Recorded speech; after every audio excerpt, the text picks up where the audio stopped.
Been a friendly in Spain with the betting favorites for the World Cup as they draw 1-1 to Iraq.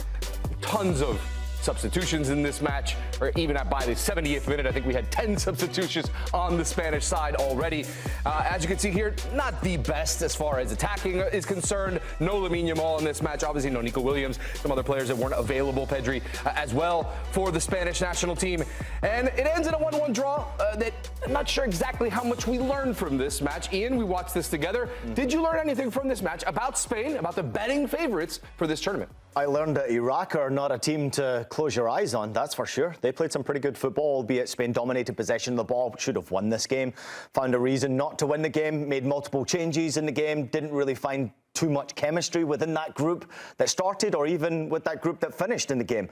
I just think that sometimes these friendly games leading up to competition, I think sometimes, and I'm really intrigued to hear what Phil's got to say about this one, sometimes they come at the wrong time because a lot of players are worried about getting hurt and some players are trying to get into the team. I get it, but the timing of it is just, it's a goodbye to your supporters. It's kind of a friendly atmosphere, albeit a wonderful Iraqi goal to make it 1-1. I didn't take much outside of this game except for the fact that Ferran Torres has got longer hair.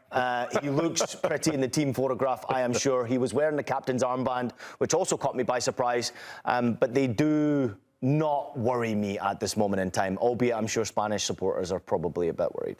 Let's get into it with Spanish footballing expert Phil Kitromilides, who joins us now here on Scoreline. Phil, what exactly were Spain looking for in this friendly, considering so many substitutions, obviously players that were unavailable, and a 1-1 draw that you would say not exactly spectacular? What were they looking for in this friendly? I have to say, Ian's conclusions there are a lot more measured than what the Spain press are going to say about this game. You can imagine that they're drawing. I mean, they didn't have a shot on target in the second half against Iran. It was not a great spectacle. You mentioned different players playing. It has to be said that Luis de la Fuente called up 9 players to this squad who aren't going to the World Cup as support players to help the side train and prepare, because there are a number of players that aren't quite ready to do so. And the team ended tonight with 8 of those players in the starting 11. That was at the end of the game. They had 8 of those players who aren't even going to the World Cup playing in this pre-World Cup friendly. So I think this game was all about Luis de la Fuente sort of like thanking those players for coming and helping out. He gave minutes to Mikel Merino, who's a really important player for him, and he wants to see him get back to shape. We saw Gavi captaining the side after Ferran Torres went off, and showing some glimpses in the first half. Ferran Torres taking his goal very nicely, and he's got a really good scoring record, by the way. 24 goals in 56 games for Spain is a terrific record.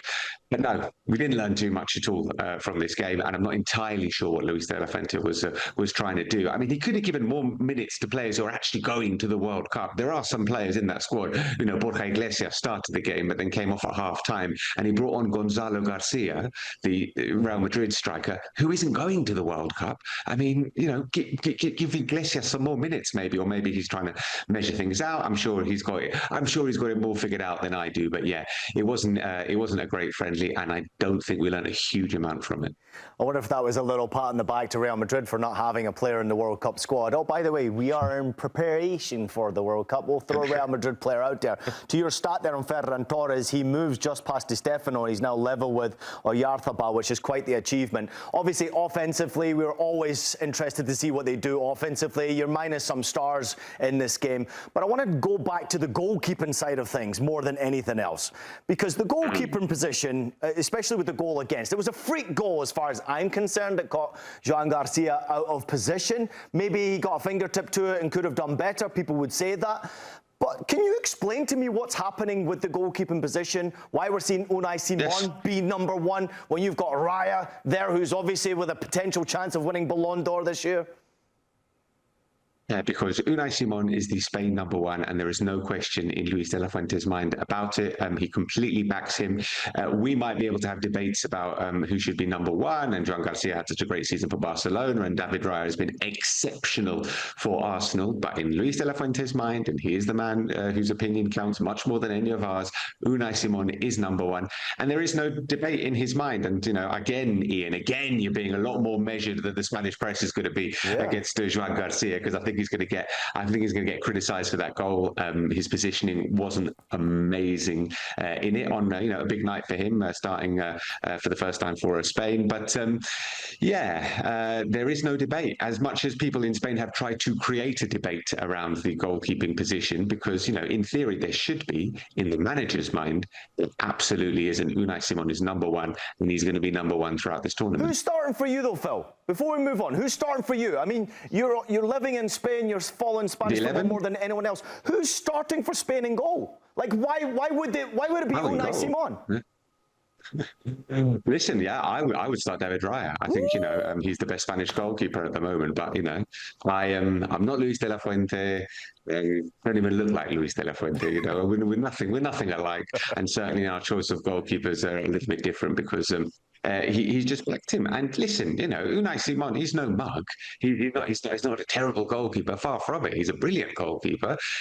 But I think his highest level is lower than what we've seen from David Raya's highest level. So that would be my shout. But there is again, I'll say it. There's no doubt in his mind. And I think we actually, broadly speaking, I think we know the starting 11 that he wants to start. It's Unai Simon. He's got Llorente at right back, Cucurella at left back, maybe a slight question mark at centre backs, but I think it's Laporte and Kubasi, Rodri, Pedri, Fabian, Nico, Lamine, and Oyarzabal. That's the 11. Now, in the first game, probably Nico and Lamine aren't going to be 100% fit, although the noise is coming out of the Spain camp is that they are.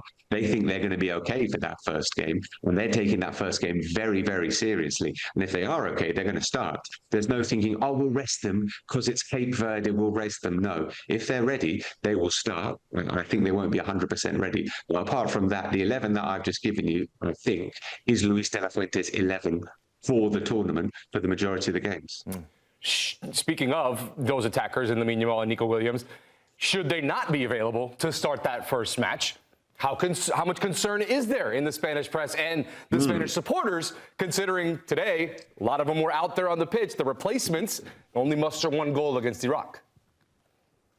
Yeah, I think the drop-off, Stefano, is actually quite noticeable, isn't it, from Lamine and Nico? And we're talking about Nico at his highest level, which he's not shown at all this season at all, but because Luis de la Fuente is very much a coach who has his guys and believes in his guys, he's brought Nico along with him. And Nico at his highest level is very, very difficult to stop, as is Lamine. But then you drop down and we're talking Victor Munoz from Osasuna, who's an exciting player, who's dynamic, who's very, very, very quick and can go past people, but hasn't done really anything at any kind of level. Jeremy Pino, who's coming off the back of a really quite underwhelming campaign with Crystal Palace and hasn't shown much in terms of stuff with the national team in recent weeks. Danny Olmo maybe being fitted in there. It's not as clear cut as when those two are fit. So I think there is a little bit of a worry. And if it was the other way around, if maybe Uruguay was the first game, there'd be perhaps more discussion about it. The general feeling is we will get past Cape Verde, whoever they put out. But all the noises coming from the manager is that that's the most important game of the whole tournament. And I get a feeling, and he's been talking him up. He's been saying, Lamine is progressing. He's progressing really, really well. I think he's going to be ready for the first game. All this positive stuff coming out of the Spain camp in terms of Lamine for that first match, which leads us to think, and I said on the show, when he first got injured, and I was speaking to medical experts who were saying he's not going to be ready for that first game, and it's dangerous to push him for that first game in case he relapses. Obviously, the Spanish medical staff and the Spanish coaching staff think that Lamine will be very, very close to being at 100% fitness for that first game. And if he's not, the level does drop down. The good news for them is that they're playing Cape Verde, the smallest team in the competition. Phil, I'm looking at obviously how this could all play out in the bracket-wise, and there's a possibility he could face Argentina in the knockout stages, which is quite ridiculous. And of course, you mentioned heavily there about Luis de la Fuente and some of the strong decisions he's had to make, and he's still making them right now. I mean, the guy doesn't lose games, right? I think he's lost 3 of, 40 games that he's been in charge in. He's had already great success. He's been around a lot of these young players who have now turned out to be top teamers for Spain. But realistically, how much pressure is on him, and what is the realistic target for Spain? Like, what's considered failure for the Spanish side? Like, getting to a final and losing it, is that a failure? Or not getting to a final, is that a failure? I thought you were going to mention that Spain lost to Scotland here, and I was waiting for you to drop that in. You know, that was their first defeat under Luis de la Fuente. Getting to a final is absolutely not a failure for Spain. I think if they get to the semis, that is acceptable for the country as a whole. I don't think Luis de la Fuente is under a huge amount of pressure. That said, if they do draw Argentina in the round of 32 and they go out then it's I don't want to use the word disaster, but it's not far off, because Spain are coming into it as European champions with a golden generation of footballers, having won the Euros in such stunning fashion, beating such incredible teams on the way to it. There is a genuine belief amongst fans here for the first time in a while that, you know, we're not the favourites, but we're one of the favourites. We have to be one of the favourites, and as such, yeah, I think semis, get to the semis, and it's more or less job done. Otherwise, it's a disappointment, and go out in that first knockout round, it's extremely bad.